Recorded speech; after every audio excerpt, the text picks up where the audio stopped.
I hope you're not in too big of a rush, because this is a long story. This is the story of how I lived, died, relived, and I'm going to die a final time. So let's get right into it. But before we begin, I'll tell you all this. This story is a warning to never let your Pokemon die by your hand, because it will haunt you until you die by its hand. The story begins in Hoenn, more specifically, Little Root Town. I just turned 10 and got my first Pokemon from Professor Birch, my favourite Pokemon, Mudkip. As I went to Route 101, I encountered my first Pokemon, an Eevee. I wasn't sure if Eevees were common around here, so I was excited. My friend Brendan gave me a couple of his Pokeballs before we left Little Root, so I weakened the Eevee and used a Pokeball. 1, 2, 3, gotcha! I decided to name the Pokemon I caught Julius, for no particular reason. I continued my journey on Route 101, when I discovered a family of Pokemon. It was a Glaceon, a Jolteon, and an Eevee. It seemed like they were looking for something, or someone. I thought about leaving them alone, but I had this urge to catch them. I immediately started throwing Pokeballs at them, and they jumped out, of course. But then they started to attack me. I ran away from them and left them be. Then, all of a sudden, the gravity just reversed itself. I was being pulled out into space, along with 2 other Pokemon. It was the Eevee and Jolteon from before. They didn't see me though, as they were trying to call out to someone on the ground. It didn't seem to affect the surroundings or nature at all though, or any other life form that lived in Hoenn. After a full minute of floating upwards, gravity kicked back in. I was falling to the earth rapidly. I knew I was going to die on contact. In the last moments before I hit the ground though, I had thought of sending out Julius and my Mudkip. I was close enough to the ground, send them out and be perfectly fine. But boy was I wrong. I didn't die on contact as I had expected to. I'd also noticed that we weren't in Route 101, but by a lake or some body of water. But it would have been better if I did. I looked around and saw Julius. I could tell he was in excruciating pain, because I saw what he looked like. His leg bones were shooting through his back. His skull was rather visible after what I think could be recoil damage, but its eyes were the most painful for me to see. They were piercing right through me, glowing with pain, fear, and most of all, hate. Hate for what I had done to it. Hate for knowing it was my fault. I saw those same eyes in myself every time I looked in the mirror, because I'd killed him. I'd taken his life. I then turned to see Mudkip. Surprisingly, he seemed just fine.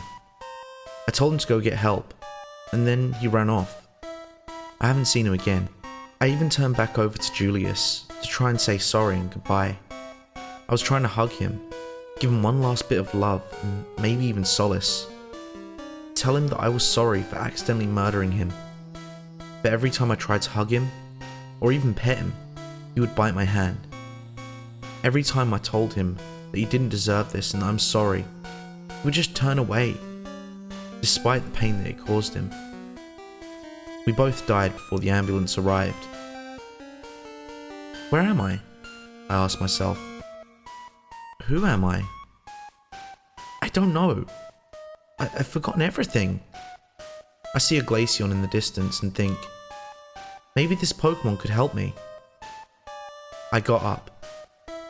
I'm incredibly short, and this was odd because I was sure I was a human.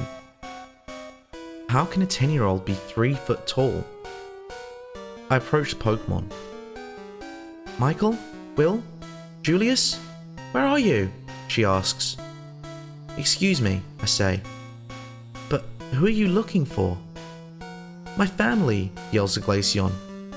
Ever since that weird gravity thing happened, I can't find them anywhere. I was by the ice rock here and trying to get my son to evolve to be just like me. I'm glad he didn't. I'm so selfish. I remember something very briefly. I start to remember the start of it, and for some reason, my name. What species are they? I ask, as I've forgotten even what Pokemon are which. Will and Julius are my sons, and they are both Eevees, states the Glaceon. My husband, Michael, is a Jolteon. I think they might have died. I'm so sorry, I say sincerely. I knew it, says the Glaceon, tears in her eyes. I just chose to have hope. Guess that hope was false. I'm sorry to ask this, but am I human? I asked the Glaceon bluntly. Of course not, laughs the Glaceon. You're a Mudkip. Why would you think you were one of those monsters? A Mudkip? I think to myself. How can that be? I tell her. I asked because I am, well, I guess I was a human. Then I recognize where I am. I'm in Route 101. Everything from my past life comes like a tidal wave. Me starting my journey, catching Julius, running from that Glaceon, and ultimately dying. Knowing that if I'd waited until I hit the ground, Julius would have been okay. Knowing that I'd murdered an innocent Pokemon. Really? Interrogates Glaceon as I come back to reality. Did you happen to know this one trainer around here? He tried to catch me and my family. I now realize that this is the Glaceon I'd met as a human. I tried to explain to the Glaceon that I was the trainer, and that I was selfish back then, and was sorry for what I'd done. I decided not to tell her that I'd caught Julius, one of her sons, and basically murdered him. She'd gone through enough for one day. She showed no anger as I explained, but rather compassion, as if she saw herself in me. She had forgiven me for what I did, and she'd invited me to stay with her as the night grew near. I accepted. It had been a long day for both of us, and before the sun even set, we were both asleep. I was falling. I hit, saw Julius and Mudkip. It was as if it had happened in real life. Then, right before I died, Glaceon woke me up. She told me that I was screaming about Julius. She wondered who he was and asked me to provide details. I knew what I had to do. I told her everything. Me catching Julius, the events from my perspective, the fall, and most painful of all, how her child had died. The Glaceon responded in a way that, to this day, I don't understand. She hugged me.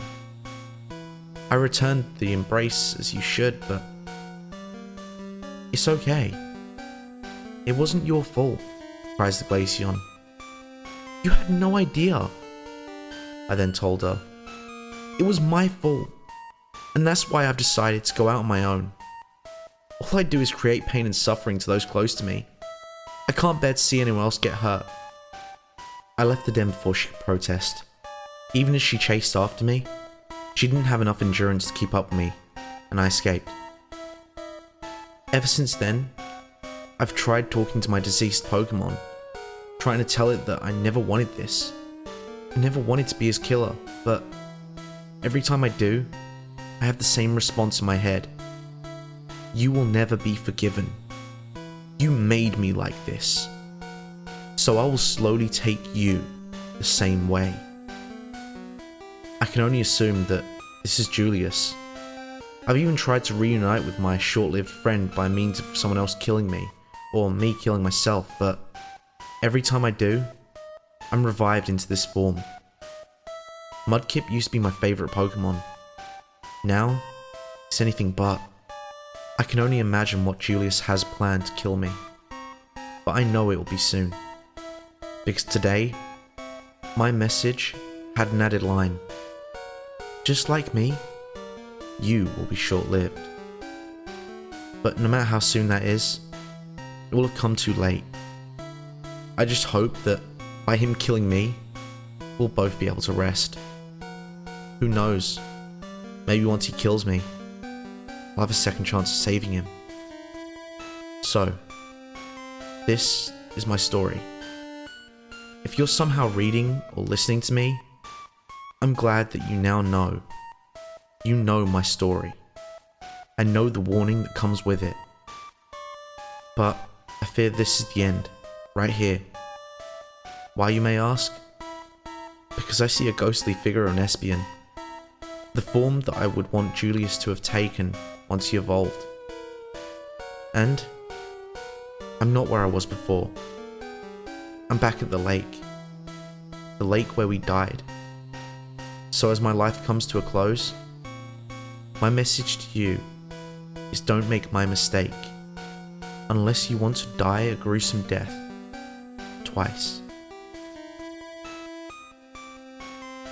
Thank you for listening to the end. If you enjoyed today's video, don't forget to click that like button.